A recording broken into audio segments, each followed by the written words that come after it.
Ya. Nah, tolong bujuk saya supaya sholat. Puasa saya lakukan, semua saya lakukan kecuali sholat. Ketika Allah perintahkan ibadah-ibadah yang lain, itu cukup perintah ayat saja turun. Allah perintah haji, ayat saja turun. Allah perintah puasa, ayat saja turun. Allah perintah bayar zakat, ayat saja turun. Tapi ketika Allah perintah sholat, tidak boleh ayat turun.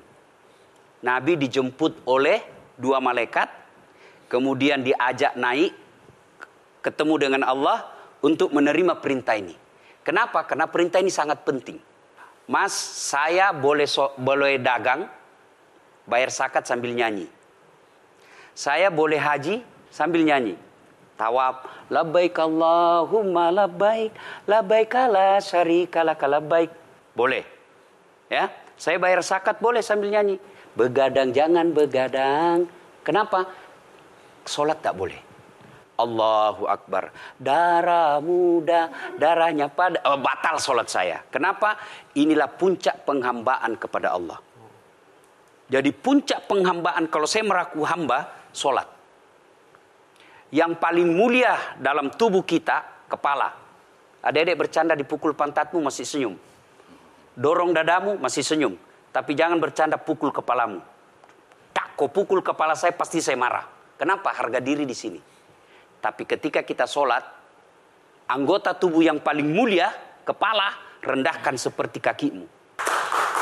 Kita akan masuk ke next block. Ini penting. Kalau saya sudah mulai ini. Oke. Ya, karena kalau ketika saya mau sholat, saya melihat banyak koruptor sholat.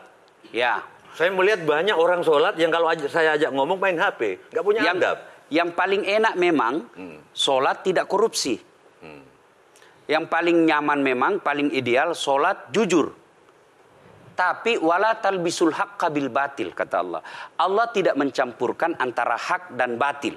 Sholatmu beda, puasamu beda, maksiatmu beda. Itulah sehingga Allah hadirkan 2 malaikat. Rakit dan atid. Mencatat yang baik di baik, yang salah salah. Tapi ini setan kan tidak membiarkan itu. Maka setan masuk. Nah, dia sholat tapi dia korup. Tapi Allah Maha Adil. Maka ditimbanglah nanti. Mana yang lebih banyak, kebaikanmu atau keburukanmu. Kalau dia baik amalnya, tapi tidak ada sholatnya, sia-sia. Kenapa? Passwordnya kebaikan itu, kuncinya itu adalah sholat. Ustadz ketika naik haji, naik pesawat. Pesawat itu mungkin dibikin orang yang nggak sholat. Iya, betul. Terus gimana dong? Nah, kursi itu mungkin dibikin orang yang nggak sholat. Iya, betul. Terus? Nah, bagi orang yang tidak sholat itu, Allah nanti perlihatkan amalnya. Yang ciptakan listrik ini luar biasa amalnya. Iya. Saya bisa dakwah karena ada mic. Iya. Dan mic itu dari orang non-muslim yang ciptakan. Maka Allah nanti pamerkan. Ini kau punya amal. Ini 10 Buddha, 10 miliar kau punya amal. Mana passwordnya? Mana kuncinya? Kuncinya itulah sholat. As-sholatu imanuddin, as-sholatu miftahul jannah. Sholat itu kunci kebaikan, sholat itu tiangnya agama. Sebuah bangunan, dia bisa berdiri tanpa dinding. Sebuah bangunan, dia bisa kokoh tanpa atap. Tapi ketika bangunan tidak punya tiang, pasti tidak kokoh. Tiang itulah dalam agama, sholat. Dia tidak husuk, tidak ada urusan. Allah tidak hitung kamu husuk atau tidak. Kamu datang deh sujud sama saya. Ya. Sudah sholat, idealnya dia bersih. Karena tidak mungkin sholat kalau dia tidak wudhu. Tapi kok ada orang sholat tapi jorok. Buang sampah sembarangan. Itulah keberhasilan setan menggoda kita. Itulah sebabnya kita minta perlindungan kepada Allah. Kenapa ketika melontar 3 jumroh? Orang haji kan melempar 3 jumroh. Satu tiang, 7 batu. Kenapa tidak dikumpul saja itu? 1 kali lempar, tak. Kenapa? Kenapa mesti 3 hari dan kenapa mesti 3 titik? Itu pesan moralnya, melawan setan itu perlu napas panjang.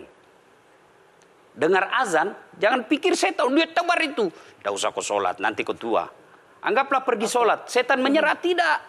Buru-buru kamu, buru-buru. Akhirnya apa? Wudhu tidak sempurna. Anggaplah Anda wudhu dengan sempurna. Setan menyerah, tidak. Masuk masjid. Tidak usah sholat sunnah. Tidak usah sholat sunnah. Prinsipnya setan, kalau dia tidak bisa dikalah, jangan untung. Nah, gimana Mbak Teja? Udah teryakinkan? Oke.